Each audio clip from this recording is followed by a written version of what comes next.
Sahabat Indonesia, masih ingat nggak sama teori evolusi yang mempopulerkan Charles Darwin sebagai penemu teori tersebut? Lewat teori evolusi ini nih sahabat Indonesia, Charles Darwin berteori bahwa asal-usul spesies makhluk hidup berevolusi dari nenek moyang yang sama melalui proses seleksi alam. Namun ternyata nih sahabat Indonesia, Charles Darwin tidak sendiri dalam menyusun teori evolusi tersebut. Pada tahun 2005, dunia mengungkap fakta bahwa ada Alfred Russel Wallace, seorang ilmuwan asal Inggris yang pertama kali mengusulkan teori tentang evolusi pada Darwin.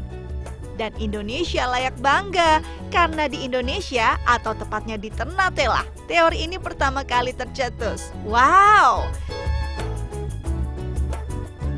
Beneran loh sahabat Indonesia, sebagai ilmuwan, Alfred Wallace seringkali melakukan pengembaraan ke berbagai belahan dunia untuk melakukan riset. Ketika akhirnya beliau sampai di Maluku Utara atau tepatnya di Ternate pada 8 Januari 1858. Di Ternate inilah Alfred Wallace merampungkan teori-teorinya tentang flora dan fauna dan teori evolusi yang dirumuskan Wallace dengan the fittest will survive atau individu yang paling kuatlah yang dapat bertahan. Wallace menuliskan surat tentang teorinya ini kepada Darwin, yang kemudian dikembangkan Darwin menjadi teori evolusi yang sangat dikenal dunia itu. Belakangan ini sahabat Indonesia, surat tersebut dikenal dunia dengan sebutan A Letter from Ternate. Dalam suratnya kepada Darwin nih sahabat Indonesia, Wallace bercerita betapa menyenangkannya tinggal di Ternate. Wallace bahkan sangat membanggakan rumah yang dihuninya di Kelurahan Santiong. Itu karena lokasinya yang sangat strategis. Dari rumahnya itu, Wallace bisa memandang keindahan Gunung Gamalama dan pepohonan yang rindang. Wah, sahabat Indonesia bisa membayangkan juga nggak? Bangga ya, bisa tahu bahwa Indonesia, khususnya Ternate, adalah tempat tercetusnya teori evolusi yang terkenal dan membawa perubahan bagi dunia.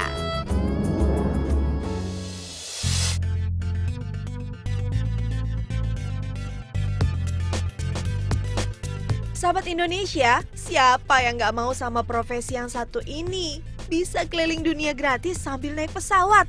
So pasti banyak yang mau dong. Kalau dengar jenis profesi yang satu ini, jadi ingat cita-cita sewaktu kecil sekolah dulu ya. Seperti ini pertanyaannya, siapa yang mau jadi kapten pilot? Tentu sahabat Indonesia unjuk jari paling pertama deh, ya kan?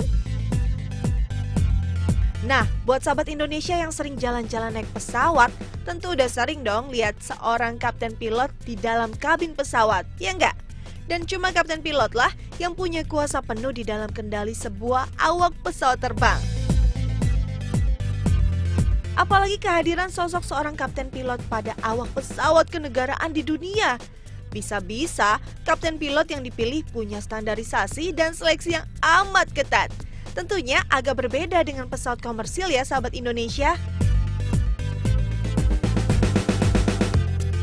Kita kenalan yuk sama Bapak Ganadi Ratnuatmadja, sosok kapten pilot jebolan maskapai Garuda yang telah dipercaya selama 6 tahun oleh pemerintah Libya di bawah pimpinan Muammar Gaddafi sejak tahun 2004.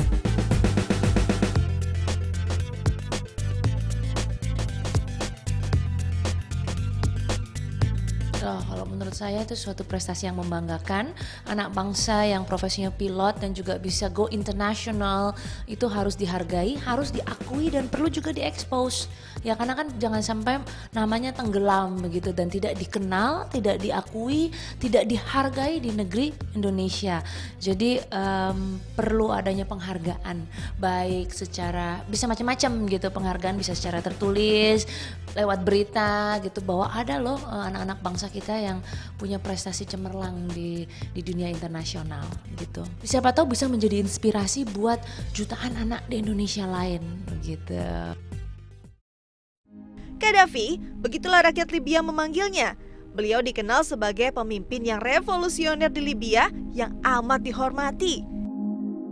Sebelum masuk dipercaya sebagai kapten pilot Gaddafi, perjalanan karir Kapten Ganadi Ratnuatmadja sebagian besar dilaluinya di kawasan Teluk Timur Tengah. Seperti menjadi kapten pilot Kuwait Airways, Royal Flight of Kuwait, Qatar Airways, Afrikia Airways, Qatar Emirates Flights sebagai pesawat kerajaan Qatar, lalu menjadi kapten pilot di kerajaan Abu Dhabi, kemudian lanjut sebagai pilot kerajaan Uni Emirat Arab, Raja Sheikh Zayed. Lalu gimana awal sang kapten bertemu Muammar Gaddafi ya? Awal pertemuan sang pimpinan Libya dengan kapten asal Indonesia ini adalah pada saat menuju pulang dari Uni Emirat Arab ke Libya dengan Afrikia Airways. Nah, disinilah Muammar Gaddafi merasakan kenyamanan dalam penerbangan yang diberikan oleh sang kapten asal Cimahi, Jawa Barat ini.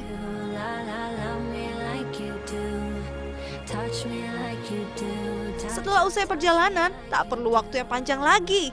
Pihak kerajaan Libya pun langsung menghubungi Kapten Ghanadi untuk bisa menjadi kapten pilot very VIP pesawat kepresidenan Muammar Gaddafi, yaitu Afrikia Airways.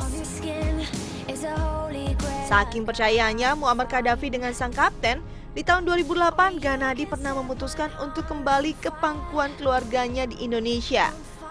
Namun sang diktator Libya ini tidak memotong gaji sang kapten selama berada di Indonesia. Hingga pada akhirnya Ghanadi pun kembali ke Libya di tahun 2009. Sampai-sampai Ghanadi mendapatkan sebuah penghargaan dari pemerintah Libya atas dedikasinya bernama Al-Nawad Al-Wajib, yaitu sebuah penghargaan setingkat dengan Mahaputra di Indonesia. Hebat kan?